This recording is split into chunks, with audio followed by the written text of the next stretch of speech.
আমার মরণ যদি হয় সোনার মদিনায়, আমার দাফন যদি হয় সোনার মদিনায়, ওই মদিনার ধুলা বালি লাগবে আমার গায়।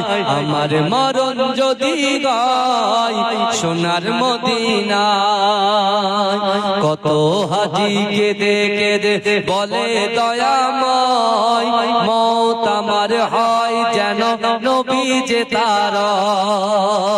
কত হাজি কেঁদে কেঁদে বলে দয়াময়, মওত আমার হয় যেন নবী যে তার। তার সুপারিশ পেলে পরে, তার সুপারিশ পেলে পরে, তার সুপারিশ পেলে পরে জান্নাত নসিব হয়। আমার মরণ যদি হয় সোনার মদিনায়, আমার দাফন যদি হয় সোনার মদিনায়। রওজা নবীর দেখলে পরে প্রাণটা ভরে যায়, নয়ন যুগল সুজরে পলক ভিজে যায়। রওজা নবীর দেখলে পরে প্রাণটা ভরে যায়, নয়ন যুগল সুজরে পলক ভিজে যায়। মনে আমার আশা জাগে, মনে আমার আশা জাগে, দিদার যেন হয়। আমার মরণ যদি হয় সোনার মদিনায়, আমার দাফন যদি হয় সোনার মদিনায়। সোনার মদিনায় গিয়ে চুম্ব নবীর পায়, সালাম আমি দেব গিয়ে নবীজি রওজায়। সোনার মদিনায় গিয়ে চুম্ব নবীর পায়, সালাম আমি দেব গিয়ে নবীজি রওজায়। নিরালায় কাঁদবো ওই দিন, নিরালায় কাঁদবো ওই দিন খোদার কাবায়।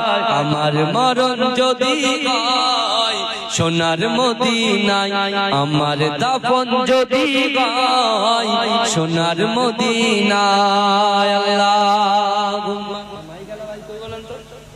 পেশার দিতে হচ্ছে কেন? আমার রমজানের সময় পেশার যাতে দিতে না হয় সেই কাজটা করে, বক্সের আওয়াজ যা হোক, বুঝতে পেরেছেন? পেশার যেন দিতে না হয়। আমার বাবাজিরা ভাই, এখন কথা হলো আজকে আমরা রোজদার মানুষ, আল্লাহর মেহমান, কথা ঠিক না ভুল? আর এই মাসে রাসূলুল্লাহ বেশি বেশি করে কি করতে বলেছে? দান খায়রাত করতে বলেছে, সাদকা দিতে বলেছে। যাদের উপরে যাকাত ফরজ তাদের যাকাত দিতে বলেছে। আর পিতামাতার যাদের কবরে শুয়ে আছে সেই পিতামাতার কবরগুলোকে জিয়ারত করতে বলেছে। আর তিনটে সুন্দর করে জেনে নেন, তিনটে আমল করতে বলেছেন। আল্লাহর ভয় করতে হবে, রাসূলকে মহব্বত করতে হবে, আর নামাজের মাসাল্লায় বসে বসে আল্লাহর কাছে আপনার অন্তরের কথা, মনের কথা, ইচ্ছার কথা, আকাঙ্ক্ষার কথা, উদ্দেশ্যের কথা, নিয়তের কথা আল্লাহর সাথে বলতে হবে। আর আল্লাহ পাক একটু পরীক্ষা করবেন। কটা পরীক্ষা? পাঁচটার ভিতরে যে কোনো একটা। আল্লাহ পাক আপনার অন্তরে ভয় দিয়ে, কি দিয়ে পরীক্ষা করে বলেন? ভয় দিয়ে পরীক্ষা করে। আল্লাহ আপনার শরীরের রোগ দিয়ে পরীক্ষা করে। আল্লাহ আপনার ব্যবসায়, আপনি বিশাল 3 বিঘে জমি লিজ নিয়ে বিট চাষ করেছেন, গাজর চাষ করেছেন, হ্যাঁ, কুমড়ো চাষ করেছেন, ইত্যাদি ইত্যাদি যে ফসলগুলো করে, হ্যাঁ বিশাল ফসল হয়েছে, কিন্তু আল্লাহ পাক ওই ফসলটাকে ক্ষতি করিয়ে আল্লাহ ওই বান্দাকে পরীক্ষা করবে যে এর ভিতরে কি আছে দেখি। শুনছেন আমার কথা? আল্লাহ অর্থ দিয়ে পরীক্ষা করবে, আল্লাহ সম্পদ দিয়ে পরীক্ষা করবে, শুনছেন? আল্লাহ আপনার যৌবন শক্তি দিয়ে পরীক্ষা করবে যে বান্দা কোথায় যৌবনটাকে কাজে লাগাচ্ছে। এখন এই সকল পরীক্ষায় আমাদের উত্তীর্ণ হতে হবে। তা উত্তীর্ণ হতে গেলে শুধু ইমানদার হলে চলবে না, আমল করতে হবে। কথা ঠিক না ভুল বলে? মদিনার মসজিদে নববী শরীফে আল্লাহর রাসূল যখন সাহাবাদেরকে এই সকল কথাগুলো বোঝাচ্ছেন, আবু হুরায়রা রাদিয়াল্লাহু তাআলা আনহু বলে যে রাসূলুল্লাহ বলেছেন একজন যুবক সে নিয়ত করেছে আমি দান করব, সাদকা করব। আমি কি করব?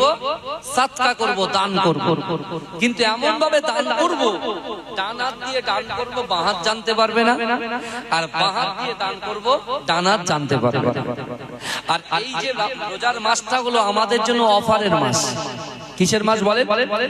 11 মাস খেয়েছি, উঠেছি, ঘুমিয়েছি, পড়েছি, বুঝতে পেরেছেন?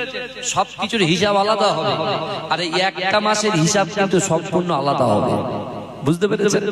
কিন্তু আমার ভাইরা, এই রোজা রমজান মাসে, রমজান শরীফে সেই যুবক ছেলে নিয়ত করেছে আমি দান করব, সাদকা করব, কিন্তু দিনের বেলা করব না, কারণ লোক দেখতে পাবে। আমি নিয়ত করছি রাতের বেলা। যুবক ছেলেটা কি করলেন? বাড়িতে গেলেন, তার সম্পদ থেকে কিছু সম্পদ গচ্ছিত করে একটা প্যাকেট করলেন। প্যাকেট করার পরে রাতের অন্ধকারে ঘর থেকে বার হয়ে গেল। এই শুনছেন তো আপনারা?